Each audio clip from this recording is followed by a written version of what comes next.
Welcome to Penrose Learning, where we make understanding easy. You start by joining the meeting and positioning yourself to present, open Teams, pick the meeting, and enter. Once in, make sure your microphone and camera are set correctly so your audience hears and sees what matters.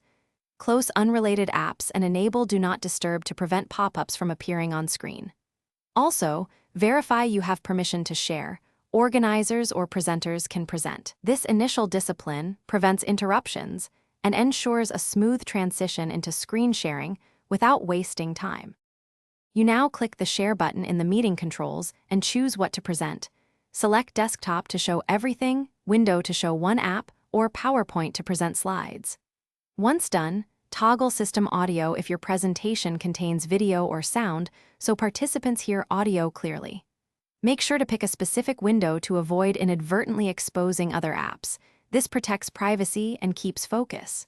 If you switch apps, stop and reselect the correct window so viewers see exactly what you intend. You control the session using the small toolbar. Annotate, use the laser pointer, or give control if someone else needs to interact. That keeps collaboration fluid. When finished, click Stop Sharing or simply end the meeting to return participants to the main view. If participants report they can't see your screen, make sure Teams has screen recording permissions, restart Teams, and reselect the share option. Also confirm the correct window is selected. These quick fixes resolve most share failures without derailing your meeting. Thanks for watching. If this was helpful, leave a like and consider subscribing. See you next time.